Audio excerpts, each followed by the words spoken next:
At the end of the day, we'll have 170 tiny home lots. We're the first tiny home Agrihood community, and it will be among one of the largest in the world. So where we're standing right now is the first phase of the property. The first phase, we have 48 lots, and where we're walking across this street, this is like brand new. This phase is hardly even open right now. The farmers just moved in yesterday, so perfect timing. The farmhouse has been here since the early 1900s. Initially, the company was going to make it more RV slots. And Erin and Skip said, what a shame. This is a very valuable asset to the local community. Why not do park model RVs around the farm, stick with the desire to have housing, but instead brand it as an Agrihood so that the agriculture is an amenity. Hey, Skip. Hey, the first tree going in. Woohoo! We're going to be planting apricots and peaches and pomegranates. Peaches. Okay, so there's going to be 10 peaches along this road. The age of the golf course, being at the center of your life, is really, it's not a good fit. To me, if there's a development, why not put a farm in the middle of it? Imagine, you can just walk out your door and get your groceries. How many of you have picked okra? I've never taken okra in my life. I'll go for the smaller ones, like this size and smaller. Okay. This is too big. We just toss those on the ground or give them to the pig. These ones are actually coming off pretty easily. There are fewer farms here than when we first came because of all the growth here. Austin has been the fastest growing city in the country for almost 10 years now. We're losing a lot of And we're farmland. losing 7 acres a day of farmland right here. This farm was threatened to be something else. This is a perfect example of how you could bring the developer in, bring the community in, bring the farmers in, and create something new. So if y'all would like to, I could take you down to the farmhouse. It was built in 1902 by the Bergstrom family. So this is the farmhouse. It's really the heart of our community, and when the company bought out the land, the farmhouse was here as well as the barn. And really we're like kind of in a food desert out here. So the CEO of our company worked with the farmers to develop this site plan that preserved the farmhouse. We'll grab the produce straight from the farm, and here's Erin. She and Skip are like, keep the farm, let's just build a community around it and have it as a fantastic amenity. This is great. I didn't expect it to be so historic looking. The buildings are still here. 1902. Our farm, we're so close to downtown Austin. We're just 8 miles from the heart of the city. But the house, the outbuildings, this barn, all this was built in 1902. So it's really this remarkable space that's tucked away, and development has come to the east side. And my husband and I worked really hard. We were committed to saving this place. Our story is that we worked in public health, and we were very concerned about diet-related disease. You know, that was one of the things we were working on. You know, most cancers can be prevented. And so we wanted to do more than write about it. So that's my husband in the field out over there.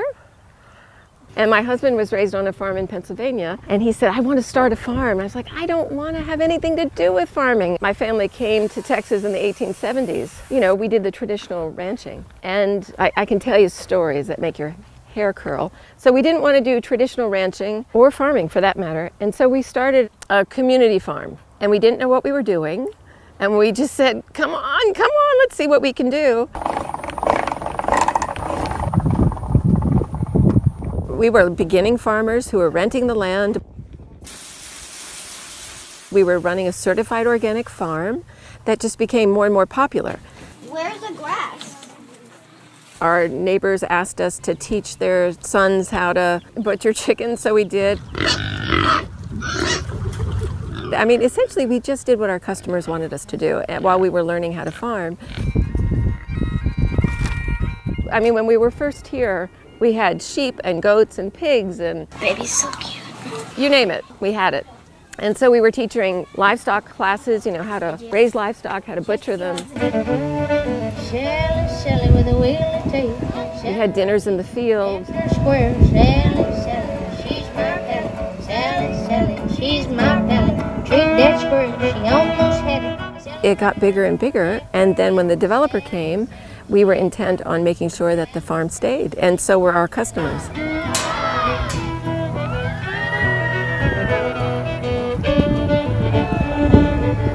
These are the sun golds. These are so great. I love these. We are going to be guiding residents on what we're doing because we do take volunteers. Anyway, this is my husband Skip. Hey, nice to meet you. Are those going to somebody or are they? They've been going to people who are canning. So you're selling still? Oh yeah. So our living is to make the farm profitable. And we're putting in a farm stand in the barn, which will serve the community. Because in the community, there's the tiny house community, but then there's also 800 manufactured homes behind this. And we're known for serving the community. We've been feeding everybody here for a long time. Welcome to the Green Gate Farmstead. Get your fresh fruits and vegetables. Our farm has been open to the public since we started. And the whole point of our farm is to make sure that we're a part of the neighborhood. Little animals there. What kind? You gonna have cows? Chickens? So when the developer came, we worked with the developer and the city of Austin to create this Agrihood. We really are passionate about making communities farm-centric. We need more communities where the farm is at the middle of the development and that farmers are at the table. They're making those decisions about how should the farm look? How should it interact with the community? How can the developers support what the farmer's doing? And the biggest decision was what kind of houses to put here. And that's when we said, well, tiny houses are really hot right now. And we are like this idea of a tiny farm with tiny houses and a smaller footprint. It fits with our customer base. Yeah. That's a perfect example of, we saved these instead of mowing them, which anybody would say, oh, mow these all down. I said, no, I know how beautiful these are in the middle of summer. And this is the only place for the birds to go. The dove are in here eating these seeds. It's just beautiful. So we have just moved in today. So we're not quite settled. We're not. Coincidentally, this is all happening. Yeah, you're the first interview. But that's amazing that you had this concept that you wanted tiny homes, but you also are going to move into one. I mean, you're not just talking. Right. No, we're doing it. This was, we wanted to experience what this is like. You know, the thing is, for an Agrihood to work, the farmer needs to be on the farm. Farming happens 24 hours a day, and especially if you have livestock, the farmer needs to be on the farm. So like I said, we just moved in. A couple hours ago. So we are really thrilled that we get to look at our work, that we can keep an eye on the farm while we're making dinner. I mean, this is really just fantastic. We could not be happier because how many people have 10 paces commute to work? And then our neighbors are going to be right next to us, and hopefully we'll all be sharing some of the things that Skip has grown. So, you know, it'll come directly from the field. We'll have a party on the porch. It couldn't be more cozy. You really have to have porches, and have them at both ends adds a lot. You're the front of the street and the back of the street. That's kind of the concept that, you know, the idea that you are looking at each other is so such a new concept. But 50 years ago, that's how a lot of developments were made. Yeah. You would look onto each other's porch. The whole point was to have a porch. And doesn't this one have a porch the length? Wraparound, yeah, the length of the house. Yeah. So there are different models. But they are, being tiny homes, they all have to be 399 feet or smaller. So that's the regulation. They cannot be more than 399 feet. So they pack a lot into a small space. And that's the beauty of it. How can you make this as comfortable but also as utilitarian as possible? Yeah. This loft here is, Erin and I aren't going to sleep up there, but No. a younger person could. Our very flexible children will sleep up there. But it's got everything that you need in a kitchen. It's got a washer and dryer here, dishwasher. What's really surprising is that we moved in less than a day. I mean, because we brought some chairs, a table, a couch, and a bed, and everything else is here. It's really remarkable how quickly you have a home. And you've got to be an outdoor person. You will get cabin fever pretty quickly. So you've got to, love being outside, and that's what makes having a farm or something that you can go to pretty rapidly is important. This has almost a barn feel Yes. to it. Yeah, Yes. that's the whole idea. And he did that on purpose. Okay. Yeah. I guess it's the real wood and is that shiplap you call it with the... Yeah. The fixtures, if you go in the Go ahead, bedroom, I'll- you can see that he designed it so it would feel very farmy. These just slide into closets. And so this is a very efficient closet. Too many slits Yeah. for heating and air. That's That's very cool. about. So standard? I think so. It's too new. I don't know. I mean, it looks like it's standard. Yeah. It still comes in at 399 square feet. So it has, it could be taller, wider, all these different configurations. And I think they're offering 6 or 7 different plans and 4 different manufacturers. This says you can't build your own and bring it on here. And why does it have to be 399 feet? That's just the Because of it's the RVs. So they're considered RVs? They are considered RVs. They're on an RV chassis. because the tiny home movement is still in its infancy, and it's really relying on RV regulations at this point, right? The whole tiny home concept is brand new. That means policies have to be created. There's a lot that needs to go into supporting it. Oh my gosh, this lady will run around on her. I don't even know what that is. It's like a Jeep thing. It's so much fun. Does she live here? Yeah, so the Oak Forest RV Resort is very established. We share community with them, so it is actually quite integrated. It's zoned as an RV resort. All of our tiny homes are actually legally classified as park model RVs. And so that means that the size requirement is that they're under 400 square feet. So 399 is super common. We really push it to the max. We've also added in patios, so there's a lot of outdoor living space. And some of them even have lofts, and that's not counted in the square footage either.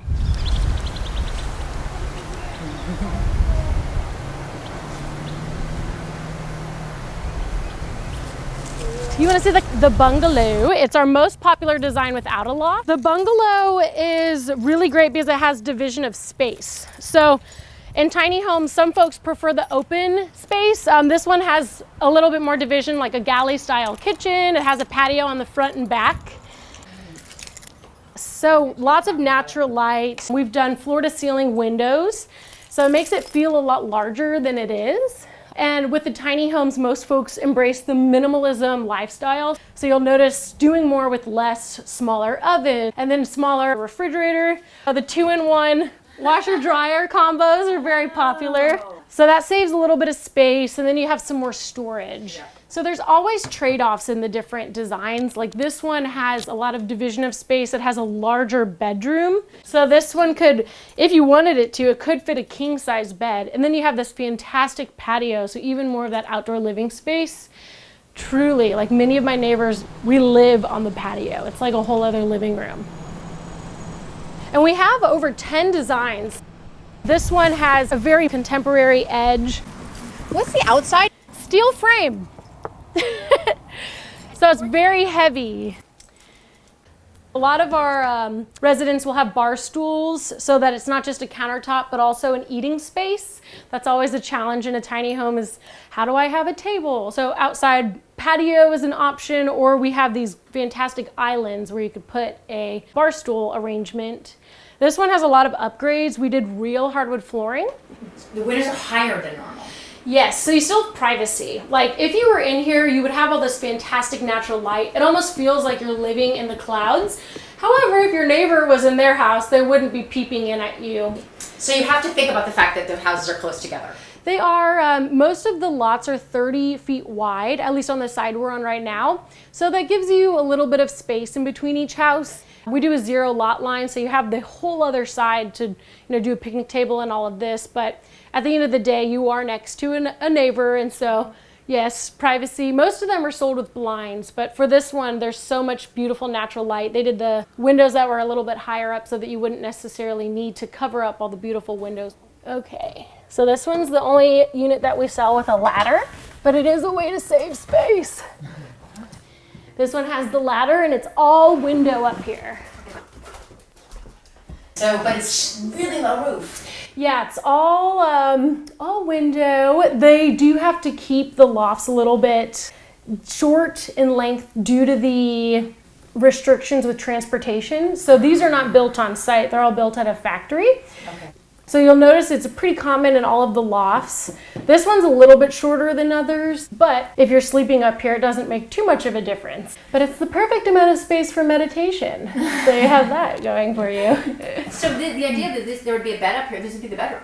Yeah, this could be the bedroom or for visitors. So personally, if I was living in this house, I would use this maybe for the kiddos' room or for when you have visitors. And it could also be extra space for storage. The shower here is just European style. The bedroom actually has a built-in bed frame, so that is intended to be the bedroom in the back.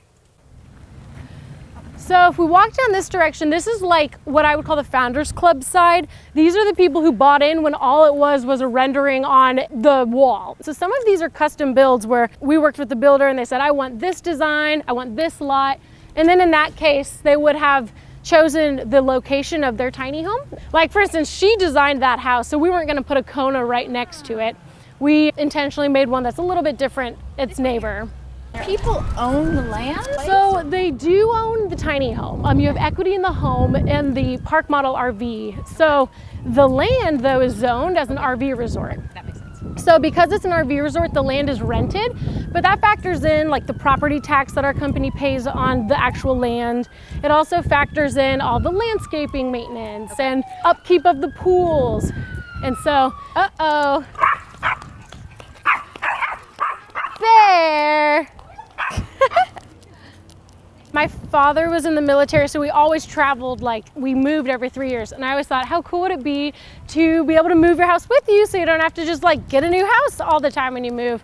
But nothing was financed, like you couldn't really finance a park model or even the smaller tiny homes. So it is a way in because, you know, not everybody has like $100,000 lying around. So our company found a way to finance it. So we do an in-house financing program. It's usually a 10% down payment, and then you have equity in the unit. What's the price? Oh, most of the homes are in the 90,000s or like 105.5, right around there. So this is my tiny home, but don't judge me, it's kind of dirty. Living in it. Yes, and the kiddos haven't been in school or anything. So we did some herb pots with the farmers. This is a design that we call the Serenity. It wasn't incredibly popular, but it has a lot of space in the living room.